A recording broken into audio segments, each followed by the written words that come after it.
それで私はそうやって進行すれば日本人メンバー3人は AKB 所属として韓国でずっと活動することができるし、アイジョンが終了してさくらちゃんがビッグヒットへ行くというニュースをお伝えしたですけど、その後も様々な噂が流れています。今日は私がお知らせできる情報とともに日本のメンバーたちが韓国に来て何が変わっているかを確認しようとしています。先に契約をする前までは知らないことですけど、なのでいつ変わるかわからないけど、現在日本の3人のメンバーは全員は韓国の企画会社から提案は行ったと聞いています。さくらちゃんはほとんど全ての大手会社から提案を受けており、ビッグヒットがまだ有力な状況です。ビッグヒットが一番いい提案もしたし、さくらちゃんもビッグヒットの象徴性を気に入っていると聞きました。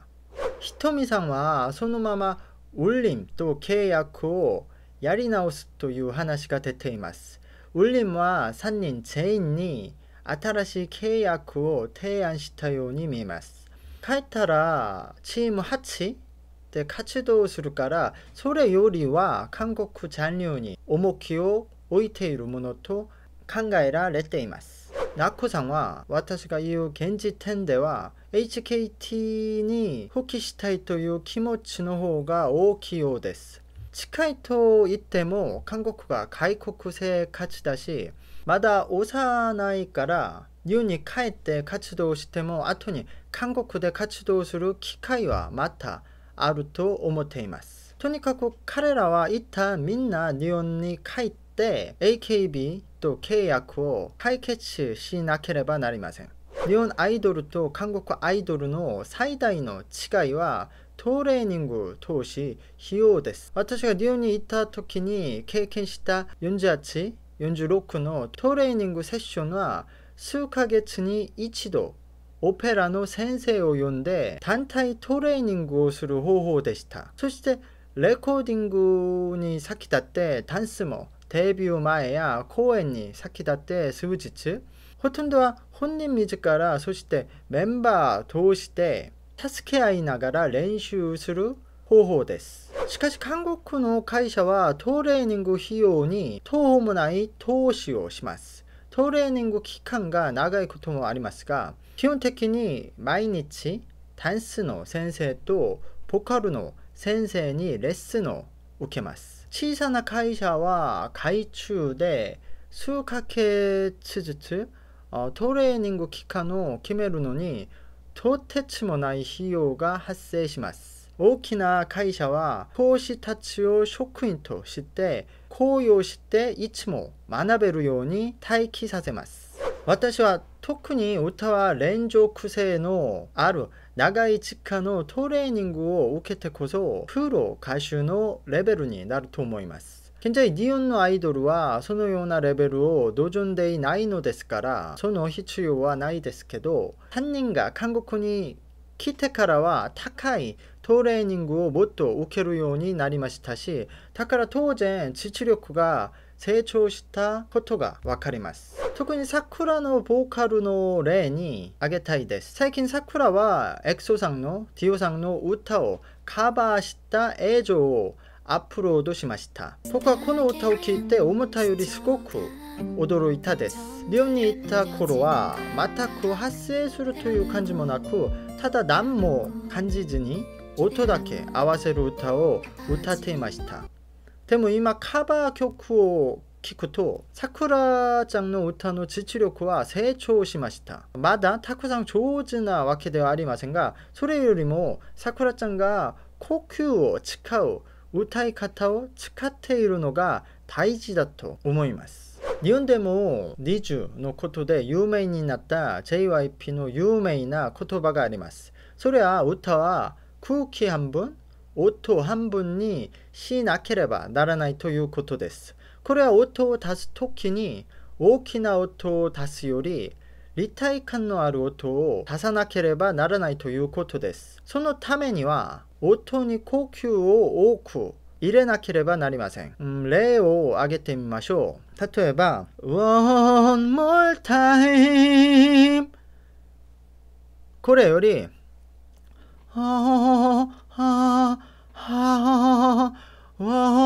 more time これが伝えられるかわかりませんね。呼吸を多く入れるほど音がより軽くなり立体感が出ますが、人の脳はこのような立体感のある音をより快適にストレスを受けることなく認知します。例えば初めて君と出会った僕はビルの向こうの空をいつまでも探してた。これより初めて君と出会った僕はビルの向こうの空をいつまでも探してた。これがちょっと軽いな感じ。それでさくらちゃんの歌を聴いて気自体がたくさん発展したということを感じました。私は日本のアイドルたちも、トレーニングを受ければできると思います。他のどの国の人々もトレーニングを受ければできます。個人差はありますが、さくらちゃんがこんなに変わったことだけでも、日本の方でもトレーニングを受ければできる証拠ですね。コンセプトとシステム的な問題でしょう。私は近いうちに日本のアイドル、歌手の間でもトレーニングの重要性がもっと大きくなると思います。そんな日になったら、YouTube でアイドル発声のトレーニング方法についても伝えてみたいです。これはもう遅い想像ですけど、うちらの仕事は全部想像で始まるから、もし日本の運営側でトーンミュージックや울림と手を組み SUL 48、ソウルに支店を作って、そのまま日本のメンバー3人の支店に移籍させて新しく韓国人メンバーたちを埋めて活動したらどうですかな。もちろんメンバーたちが他の会社に行くよりメリットが少なく、日本の会社のメリットも少ないですが、そもそもスポーツでもトレードというのが当面のお互いの得だけを考えていては成り立たないですよ。未来を見て果敢に行うことだが、最初プロデュース48もそれで成功することができたです。双方でマイナスになる可能性の方が高かったが、AKB では現役アイドルたちが出て、韓国では放送に日本のアイドルを出演させました。それで私はそうやって進行すれば、日本人メンバー3人は AKB 所属として韓国でずっと活動することができるし、また AKB に韓国人メンバーがたくさん増えて、後で日本に行って活動することもできるし。今日の話はここまででした。購読といいねはチャンネルを成長させる原動力になります。ありがとうございました。